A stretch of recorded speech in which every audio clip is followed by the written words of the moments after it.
Nga yung araw na inaantay ko at inaantay din ni Kuya Jindrik dahil ito na yung araw na magpipictorial na sila at malapit na nga siyang graduate kaya sinamahan ko siya sa kanyang pictorial. Yung panahon na nga lang ay gagraduate na si Kuya Jindrik at ito yung araw na kanyang schedule para sa kanyang pictorial. Hapon pa nga lang ay sinabihan ko na si Boss Homer na hindi ko siya papapasukin ngayong araw dahil nga mayroon kaming schedule para sa pictorial ni Kuya Jindrik. Maaga pa nga lang ay gumising na ako para mag-asikaso dahil 11 AM nga yung aming schedule para sa photoshoot. Tung sakto nga yung kanilang photoshoot ngayon dahil wala ring pasok ngayon sa buong Quezon City. 10 AM pa naman yung aming schedule pero alas 9 pa nga lang ay nagayak na ako para mamaya ay hindi na ako magahol sa oras. Nauna ko na nga si Kuya Jindrik magligo dyan para nakaayos na siya bago ako maligo. Kaya nung sumapit na yung 10:30, gumayak na rin kami papunta doon sa kanilang venue para sa pictorial. 10:30 pa nga lang ngayon pero ang sikat ng araw ay parang alas 12 na. Nga rin akong dalang payong dahil wala kaming payong sa bahay kaya ito na lang balabal yung aking ginamit. Sobrang excited nga si Kuya Jindrik sa kanyang pictorial ngayon dahil first time nga niya magka-pictorial at first time niya kung ano nga daw magiging itsura niya sa kanyang tuga. Nakaka-proud nga lang to si Kuya Jindrik dahil hindi talaga ito pasaway sa akin at talagang mataas talaga yung kanyang mga grado. Hindi nga ako nahirapan magturo dito sa bata na ito dahil simula nga dumating yan siya ay talagang matataas na yung kanyang mga grado. Din siguro mataas talaga yung kanyang grado dahil nagmana nga sa tita. Char. Anyway, dumating na nga kami dito sa venue nila at pumasok lang kami dito sa may subdivision dahil dito nga gaganapin yung kanilang pictorial. Tamang-tama nga lang yung pagdating namin dito dahil iilan pa lang yung nandito at nagpapapicture. Pagpasok namin ay binigyan lang kami ng permit ng teachers at nagbayad lang din ako para sa kanilang pictorial. 150 pesos nga yung binayaran ko at binigyan lang ako nitong stub para pilapan at para picture na siya doon sa may taas. 150 nga na binayaran ko ay para yun sa kanilang pictures na pwede naming dalhin sa bahay. Na nga kaming babayaran sa kanilang graduation at ito nga lang yung pinababayaran ng teachers dahil para mayroon din silang remembrance galing sa school. Tama nga yung akyat namin dito sa second floor at pagdating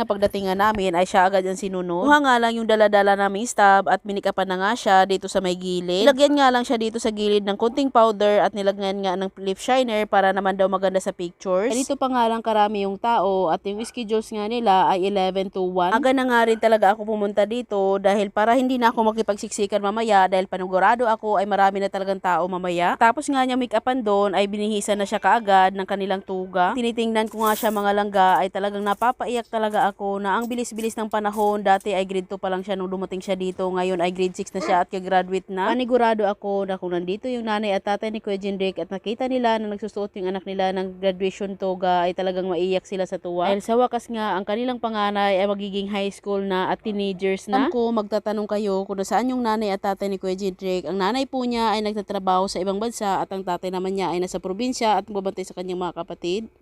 Wala, nakakaiyak. Grade 6 pa lang yan, naiyak na ako.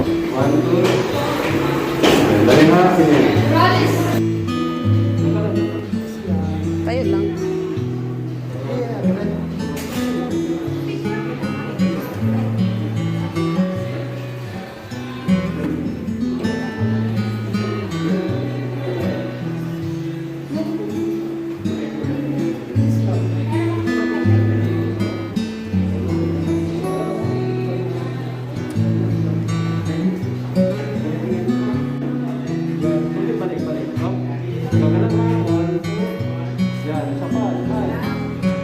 Okay, dali lang ha.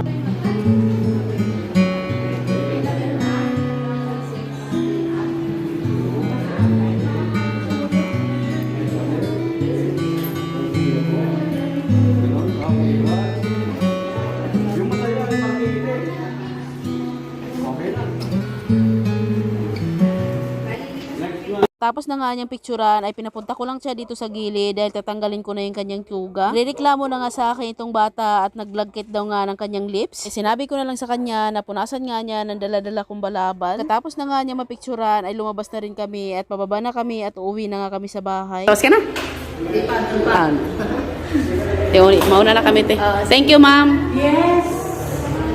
Habang naglalakad nga kami pauwi ng bahay ay nakita niya yung ice cream at gusto nga daw niyang kumain kaya binilhan ko na siya. Lumipat lang nga kami doon sa kabila dahil nandoon yung bilihan ng ice cream para makabili na nga siya. Sabi ko nga sa kanya na doon na lang kami sa malapit sa amin bibili kaso sabi niya ay ayaw daw niya doon at gusto nga daw niya ng strawberry flavor. Nga daw strawberry flavor doon sa binibilhan noon sa malapit sa amin at dito nga lang daw mayroon kaya dito na lang siya bumili. Tag 20 pesos nga lang ang binili niya, sinabihan ko nga siya na bakit tag 20 pesos lang mayroon naman mas malaki, yun na lang yung bilhin niya. Sinagot nga lang niya ako na hindi nga daw niya kayang ubusin yung malaki at dito na lang maliit at kayang-kaya niyang ubusin. Okay lang daw kung nandito yung ate niya at dalawa silang kakain, malaki daw sana ang bibilhin niya. Kaso wala daw ate niya, kaya ito na lang maliit yung kanyang binili. Kaya hinayaan ko na lang siya kung ano yung gusto niyang bilhin. Isa din talaga to sa nagustuhan ko ugali ni Kuya Jindrik dahil hindi nga siya maluho at yung kaya lang niya yung kanyang binibili. Katapos nga niya bumili ng ice cream ay lumakad na kami pauwi sa bahay dahil malapit lang naman to sa amin at ilang minuto nga lang lalakarin namin papunta dun sa bahay. Habang naglalakad nga siya ay kinakain niya yung kanyang ice cream. Ubo nga lang ako ng 2 kutsara at tinikman ko ay okay naman at masarap. Anyway mga langga, kaya bilinag ko din tong behind the scene ng pictorial ni Kuya Jindrik para makita ng nanay at tatay niya kung ano ba yung itsura at ano ba yung kanyang ginagawa habang nagpipictorial. Kaya kunin ba kayo mga langga na habang pinapanood na unti-unti nang gumagraduate yung ating mga pamangkin ay parang naiiyak tayo na parang tayo ang mga magulang? Char.